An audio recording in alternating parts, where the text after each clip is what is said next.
The third thing I'd like to talk about is when we look at connecting, it's a very busy chart, but hopefully we'll have printouts. When we look at connecting marketing with financial performance, what this essentially means is create a set of marketing KPIs and then create a set of financial KPIs, which is typically to do with cash flow, and link them together. Okay? If you can link your marketing KPI with your financial KPI, you're in a good place. So marketing is not just about driving volume sales. That's what we've got at the top here. New customer acquisition, lower customer churn. That's all about volume sales. But this has manifold effects. There are other things that marketing does, particularly brand marketing. One of the big things here that we're looking at the moment is this whole aspect of brand permission. So in Anglo-Saxon economies, brands are finding it really hard to grow. Growth is very difficult to achieve in core business. So what do these brands do? They extend their brands into new areas, new sectors, and launch and realize new cash flow.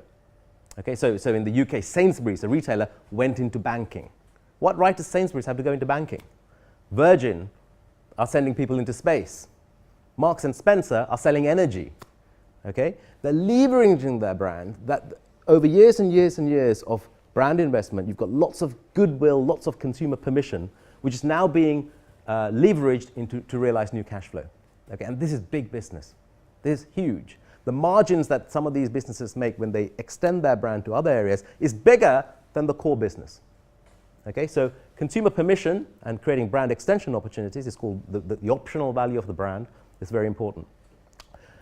There is a lot of academic evidence also to suggest that employee motivation is created by having a strong brand. So if you look at applications per vacancy rate, if you look at absenteeism, employee churn, there's a lot of evidence to suggest that strong brands fare well in these KPIs.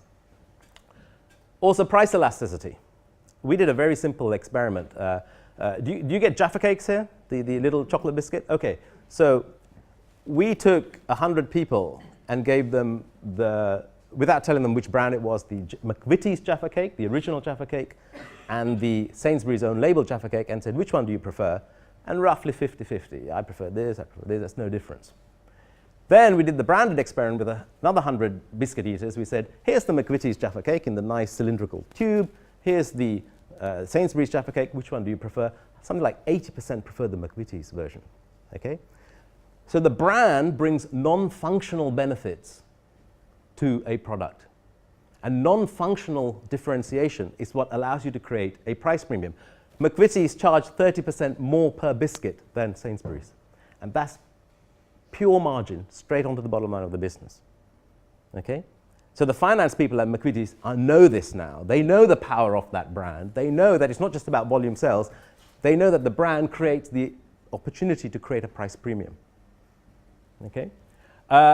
Also, we've got branded routes to market. In the digital world, if you can, if you're looking for motor insurance, rather than typing motor insurance into Google, and you get lots of generic, lots of brands coming up, if you type, Aviva or AXA or Liberty into Google, that's a lot more powerful, right? You want people to come to your brand and select your brand rather than going through a generic.